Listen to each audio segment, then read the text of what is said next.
Shabbat Shalom, everyone. This week's Parsha is Vaera. This is the Parsha where we start to get into the real meat of the Exodus story. The Parsha that contains, I think, 7 of the 10 plagues and Pharaoh's constant refusal to let the people go. But there's an unusual phrase that happens early on in the Parsha before any of the plagues happen.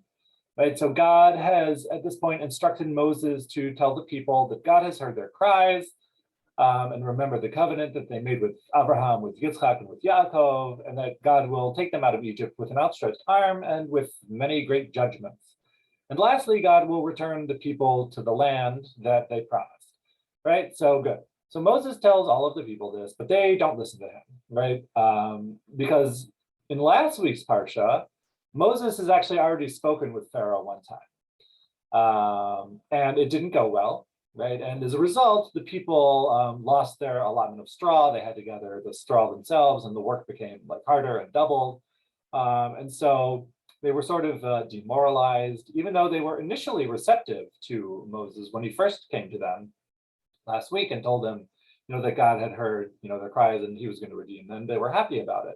But after the first meeting with Pharaoh, didn't go so well. So here we are again, and Moses is now lamenting to God that the people won't even listen to him. How will Pharaoh listen to me? And then he says that he's a man of impeded speech. That's the translation that the Chumash uses, the Eitz Chaim Chumash uses.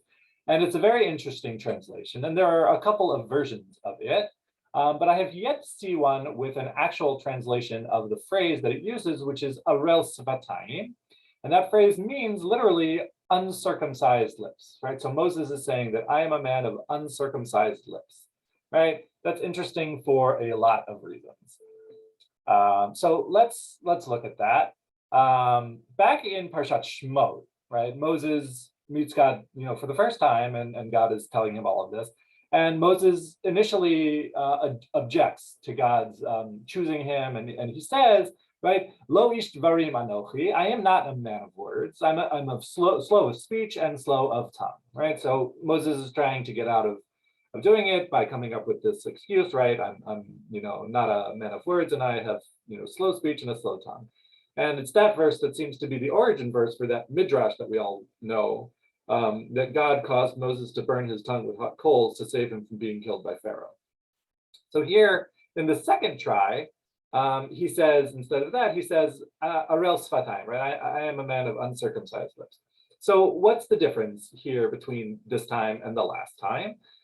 So one of the great biblical commentators who I'm a big fan of, his name is Ibn Ezra, he suggests that the first time when God was talking with Moses and when Moses objected to God, God rebukes Moses, right? And says, who gives man speech? Right? Go, and I will be with you when you speak, and I will instruct you what to say. Right? But in this week's Parsha, when God commands Moses to go to Pharaoh and to tell the people all of this, there's no such guarantee that God will be with him. And so Moses the rationale is that if God's not here with me to help me, to say what I need to say, there's going to be some sort of barrier, and my lips won't say the words, right? So even though they also already agreed previously that Aaron would serve as the mouthpiece, right? Moses, again, might have thought that because God didn't say it this time, right? He said it in the last week's Parsha that Aaron will be the mouthpiece after Moses' continued objection. God becomes angry and says, fine, we'll use Aaron. He doesn't say it this time initially. And so Moses might have been confused and concerned that Aaron wasn't going to be there. And Moses is trying to wonder, why is God so insistent that I be the one to deliver this message, right? God remains unconvinced by Moses' objections. This uncircumcised lips thing, it doesn't fly.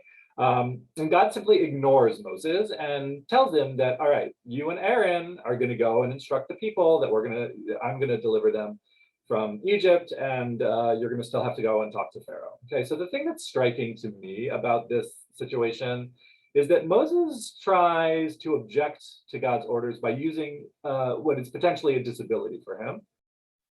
And both times, God ignores this excuse, right? The first time with a fairly harsh rebuke, the second time just by simply ignoring it, right? This is not flying, right? It's not a good excuse, right? That's not a good enough excuse for you to not follow my commands, right?